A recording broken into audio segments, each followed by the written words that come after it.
ভারতীয় দালাল শ্যামল দত্ত, দুঃখিত আমার ল্যাঙ্গুয়েজের জন্য, বাট আমি জানি সে রর এজেন্ট হিসেবে বাংলাদেশে কাজ করত।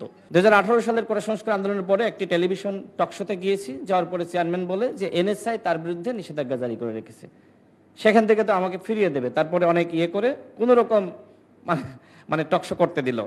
এরপরে যেটি হয়েছে 2018 সালের কোটা সংস্কার আন্দোলনের পরে আমি যখন 19 সালের ডাকসু নির্বাচনে অংশ নিই, বাংলাদেশের একটি প্রভাবশালী গণমাধ্যম, এখানেও আছে, আমি নাম বলবো না, তখন যারা জিএস ক্যান্ডিডেট ছিল তাদের একটি টকশোর আয়োজন করেছিল। গোলাম রাব্বানী, আমি ছিলাম, আরো কয়েকজন। আমাকে সেখান থেকে বাদ দেওয়া হলো।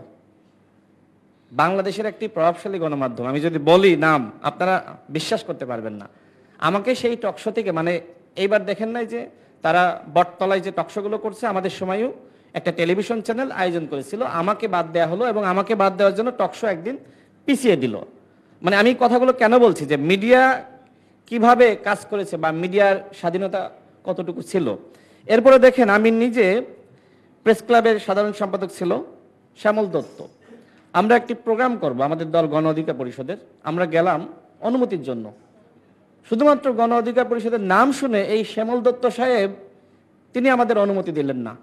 আমরা শ্যামল দত্ত দায়িত্বে আসার পরে একটা দিনের জন্য প্রেস ক্লাবে প্রোগ্রাম করার অনুমতি পাইনি।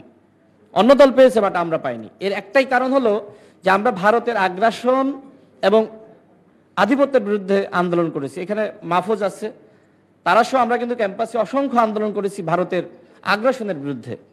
শুধু এই একটা কারণে এই ভারতীয় দালাল শ্যামল দত্ত, দুঃখিত আমার ল্যাঙ্গুয়েজের জন্য, বাট আমি জানি সে রর এজেন্ট হিসেবে বাংলাদেশে কাজ করত। সে আমাদেরকে প্রেস ক্লাবে কোনো অনুমতি দেয়নি। আমি কয়েকদিন আগে আরেকটা টেলিভিশনের টকশোতে গিয়েছি, সেখানে প্রডিউসার আমাকে বলল, ভাই বিচারপতি মানিক টকশোর আগে এখানে এসে বসে থাকতো, তাকে টকশোতে নিতেই হবে। তো মিডিয়ার এই অবস্থাগুলো ছিল।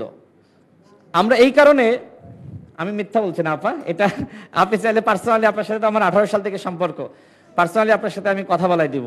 তো বিচারপতি মানিক এই কাজগুলো করেছে। অর্থাৎ বাংলাদেশে এই যে আমরা দেখতাম না যে বিভিন্ন ব্যক্তিরা টকশোতে যাচ্ছে, এরা এইভাবে জোরপূর্বক গিয়েছে। অর্থাৎ কোনো ধরনের, আমি শেষ করছি, আমি মনে হয় আমার অভিজ্ঞতার কথাগুলো বলছি, তো এই হচ্ছে বাংলাদেশের গণমাধ্যমের অবস্থা।